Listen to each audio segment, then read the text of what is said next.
Hello and welcome to the next instalment of Randomised Gaming's Guide to Destiny. I'm Random Gamer Riven and today we're going to be taking you through the moon mission, The World's Grave. Now, for those of you familiar with this mission, it's pretty much a two-part mission. The first part being an assassination mission where you have to kill a knight, and the second part being a horde-based mission where you have to defend off against waves of enemy Hive.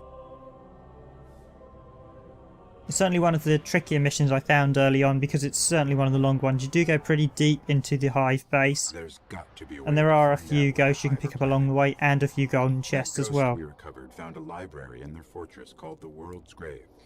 It's said to hold everything they know of Earth.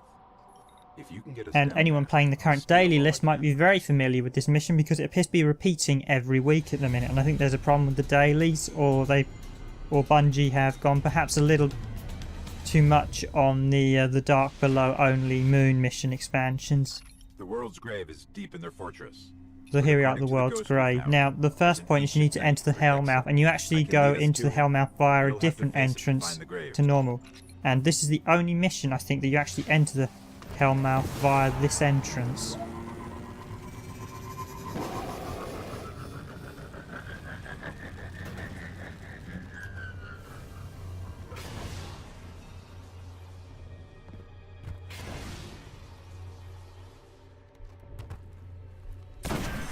It's actually slightly annoying because this is the quickest entrance from the beginning. It's just literally through this old ruined satellite base.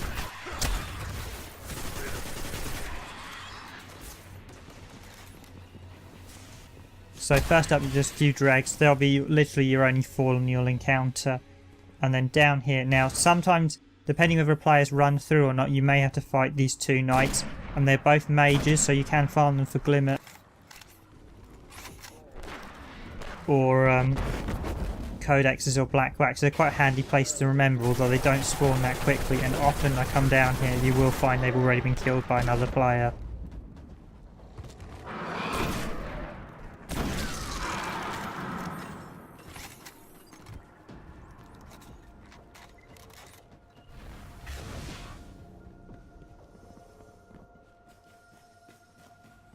So yes, here we are.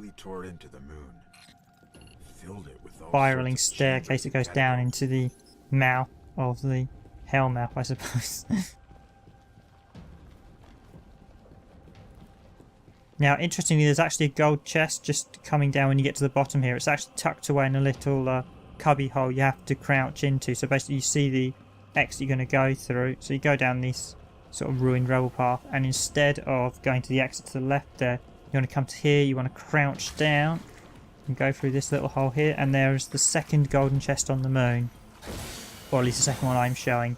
Note the items are actually preset, so whichever chest you open, golden chest you open second, you will get the Jade Rabbit insignia. Yeah, now the Jade Rabbit insignia is one of the few insignias you can actually get in the game that has to be obtained via opening chests. There are no others that you can get from it from opening chests, but that's one of the few, so you don't actually want to destroy that one once you do get it. As far as I'm aware, there is no way to get it back if you decide to destroy it or dismantle it, and if you dismantle it, you don't get any items for it, as far as I'm aware, from dismantling insignias. Same with, there's a new one for the Crota one for the first time you defeat Crota as well. Most of the insignias are usually bought, however, so you've got to be a little bit careful as you're going through here. This is the initial wave of acolytes. On the harder difficulties, I find this section a little bit of a pain. There are a lot of acolytes initially, but overall there's a wizard as well, as you can see there, and you need to be a little bit careful of what she's up to. Yes, I'm just testing out the perk on my gun at that point, because this basically green guns can have a perk where if you shoot ammo you'll pick it up, but as far as a couple of us had noticed when we were discussing it, it's only appears to be on green items, so you can still get it even when you're a high level player. It doesn't appear to be available on blue or legendary items because it's a really handy perk, and apparently there's a slight glitch where if you shoot the ammo pack twice you actually get quick enough, you'll actually get double fills from the ammo pack. Now this is where you've got to be careful, as once you clear out this initial side of the Hellmouth, this is where the fun begins, because over the other side is the first Shrieker you may encounter, depending on which way you've gone through the game. Now what that is effectively, it's actually In the game, it's not regarded as an enemy, it's regarded as an artillery weapon, and as soon as you get close to it, it'll start shooting out homing beacons at you. But you want to stay at the top here initially, because as soon as you start seeing the Hive ships spawn in like there, so that's the Hive ship shooting you, you're also going to get wave after wave of thrall for a little bit. So you want to deal with all the thrall before you start wading into the rest of the enemies.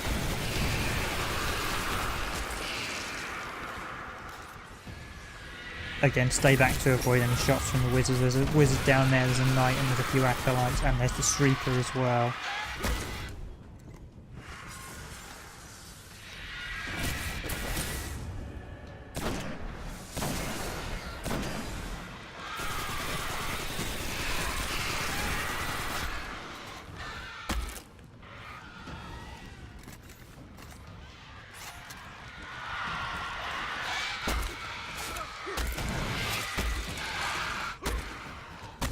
Looks like that's the last thrall. Now this we've got to be extra careful.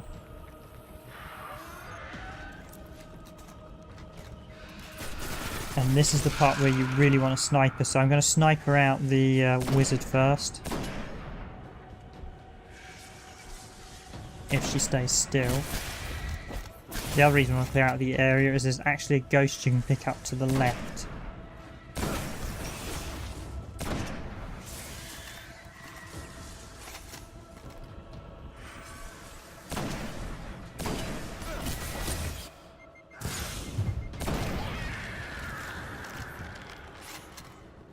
So yeah, I got my rocket launcher out, and there's the Shrieker. Now it'll start firing shots like that. They'll home to your location, so you've got to be extra careful. You've also got to be even more careful once you blow up the Shrieker, because it does it like a final desperation attack, which sends out homing orbs that will chase you around for a little bit. And if they hit you, they will kill you, as they have quite a hefty explosion radius to them. Certainly on Nightfall, if there's void damage, you want to avoid them like crazy. You see that they will chase you quite extensively. I'm just literally hiding behind a rock to get away from those explosions. Now once you've cleared out most of the enemies, this is when now's the ideal time to try and grab this ghost if you're actually doing this mission. Of course you can always come back and grab this ghost on patrol. So there's a last acolyte.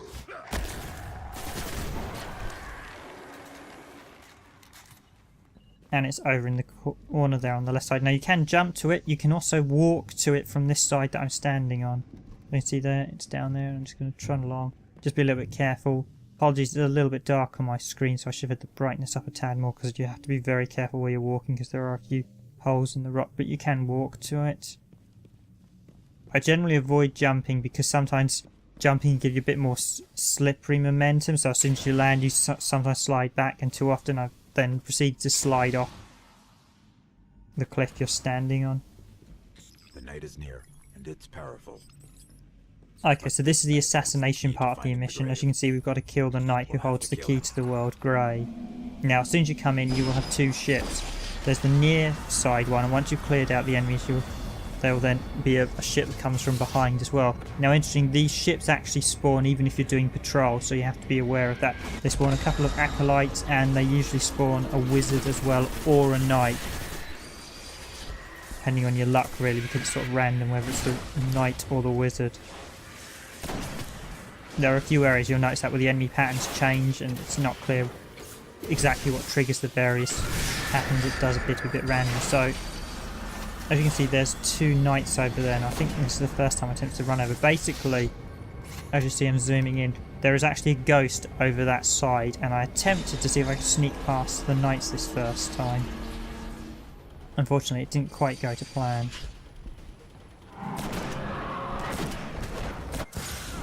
You can see they're taking me out there. They are about level 12, I think, so that probably wasn't the smartest move on my behalf. I should have actually stayed back and sniped them, then they wouldn't have been a problem, but I got a bit too close.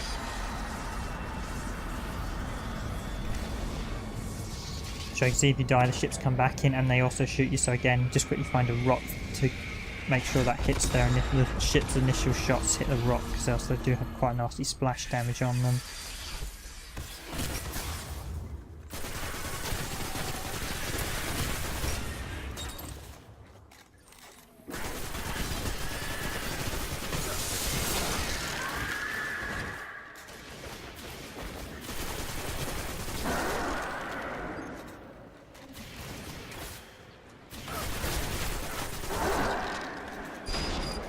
Basically, again, I'm just zooming over there. I couldn't quite see the ghost with the sniper. I think it was slightly more to the right when I was zooming when I got to the other side.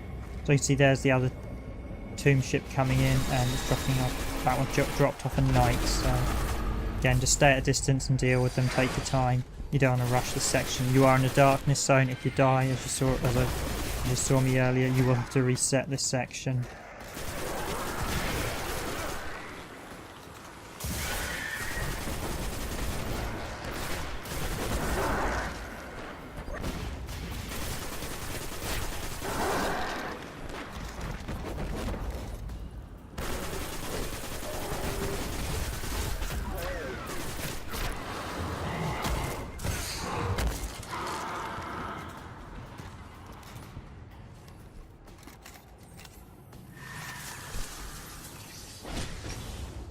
Yeah, I kept trying to zoom in to see if I could find it, but I just couldn't. So there are a couple of strategies you can do here. There's the Knight for the World's Grave keeps in there. So as you can see there, you can shoot through the bars if you've got something like a sniper at him. You can also jump up over the top and throw grenades in. This time round, I just had a rocket launcher and just put a few shots into him because that does the most damage at this point. Yeah, and finished him off with some sniper rounds. And if you are looking to farm some Glimmer, this is quite a nice area. There's quite a few enemies that spawn in. They're all mages, that all give you Glimmer, but at the same time, if you're low levels like me, you've got to be extra careful because Acolyte mages are quite nasty. Mages are quite nasty at this point.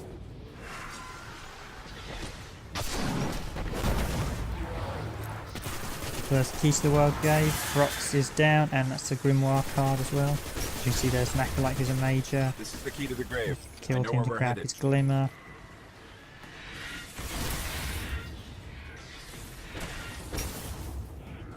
The wizard isn't a major, but there are a few reinforcement acolytes that can come in if this battle takes a while, so it's a good idea to try and get it over as quickly as possible. I think the first time when I attempted this, I was about level 8 or level 7, and it was a real struggle to kill him. I ended up shooting him through the rails an awful lot of times. Again, the other way I said is to jump up and just throw grenades in or something.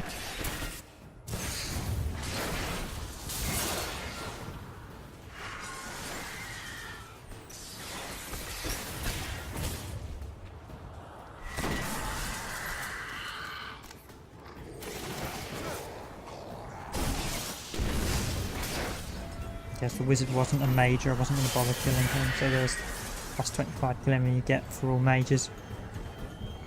One thing to point out is if you fancy it, it's always well worth using, if you're doing a mission where you're going to be fighting a lot of one type of enemy, it's always worth using something like Black Wax Idol or the Ether Seeds to give you additional gold from every enemy you kill. I mean, early on, if you're running one character, you will probably find you'll have a lot of gold spare.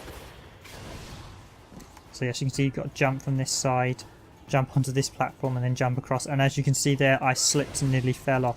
When I originally tried to get this ghost, I just kept falling off and falling off on that platform. Hence why I tried to go night side, because that's the easier side to jump over. But of course, it's a bit tricky when you're a low level character. So as you can see, there was the dead ghost for this part.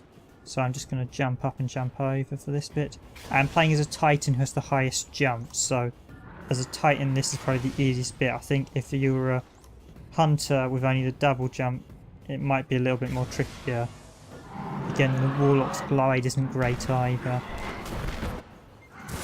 So I'm staying up high to avoid those two knights killing you this time around. And now I've shown you the ghost, I'm going to head into the World's Grave itself.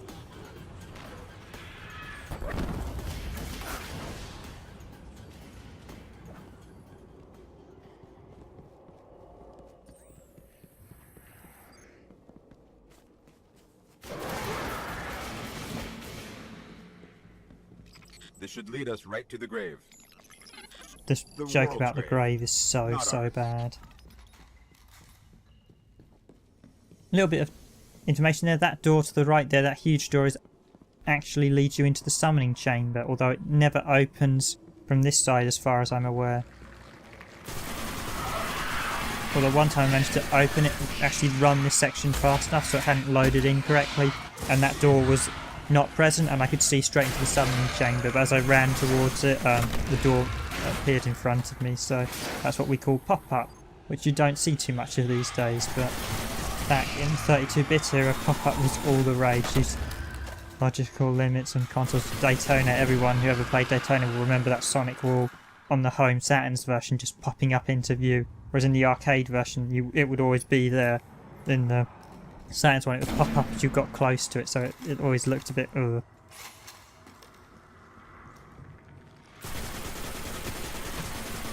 Okay, so after that initial bunch of thrall there, you've got a load of acolytes. Again, in that section in the cave, as I should have been explaining, there are a few explosive thralls, so you want to try and take them out to kill all the other thrall in there. Now, you have a slight advantage. After you killed the acolytes and the guard here, all the initial enemies in the next room are actually praying to the altar. So if you have a rocket launcher, it's a good idea to put it into a pack of them to try and kill as many as possible. Sniper as well. You can usually kill one enemy with a quick headshot before it will alert the others. So you see they kill one, and then the others start getting up. That's why I always try and go for the knights, as they're your biggest threat. The acolytes are not as big a problem, so I'd recommend, if you're going to use something like the sniper, go try and deal with the knights first. So that golden obelisk in front of us is the world's grave, and once we've cleared out the enemies, we're going to have our ghost data hack it and try and extract all the information from it. And as soon as that happens, you effectively going to get a little horde section.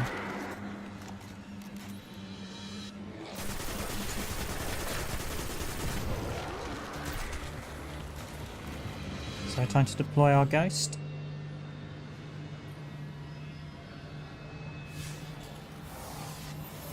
Now, I'm just going to show you the last golden chest. Ideally, probably should have got this before I deployed the carpet. Yeah, there's the golden chest to the side there. And now the whiz for this area is to actually stand back here, because most of the enemies spawn in the thralls spawn in the centre pool. Some of the enemies spawn to the doors to the right there. Now, the only one you have to be careful of is that door there that I was just facing a second ago. About 2 enemies spawn from that, and it's usually the knight and the wizard, I believe, spawn from that at a certain point. So that's the only door, but basically you can camp back here for most of it and just shoot in. I mean, if you want to avoid the... Yeah, so there you see there the door spawning, in comes an acolyte, and there's the wizard as well. You just got to be slightly aware of that when they spawn. Ironically, their AI will take them straight into the room regardless of what you're doing out here. So you see I'm shooting her, she's not attacking me, she's actually... her AI is taking her into the room. Gives me a really good advantage. I believe there's a knight coming through this door later as well. So I'm not exactly sure when the what the call is for the wizard, but I know in the next section the call for the knights to come into the main arena is when you kill all the explosive cursed thrall.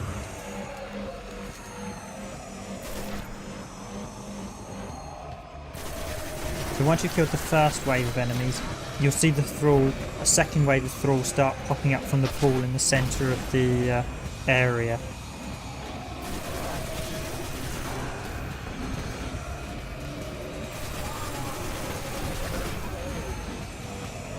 So there's the last knight, last acolyte.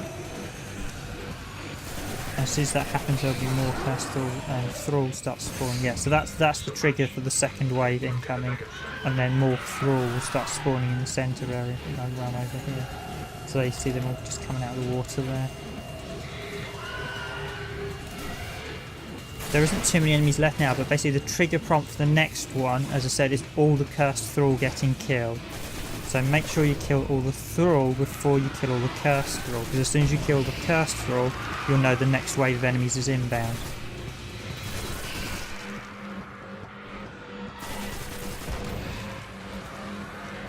And there's about 3-4 cursed thrall if I remember.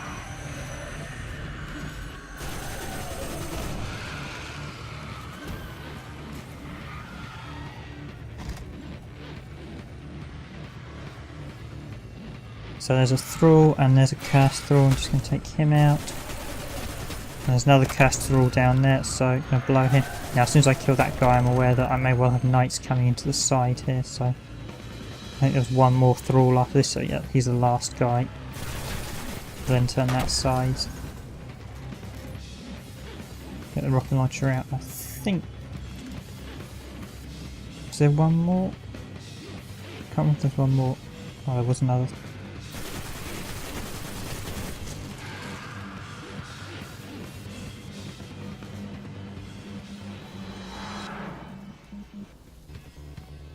Good, there's the knights to the side, and there's the knights coming from the centre as well. So again, straight out the side here, because the enemies won't actually come past this point. They'll literally hang around that doorway is the furthest they will actually go.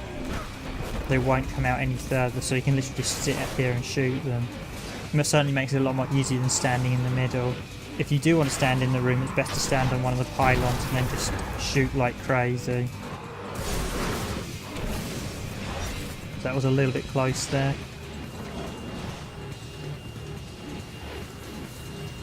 I'm just going to stay in the room to finish with the last two guys.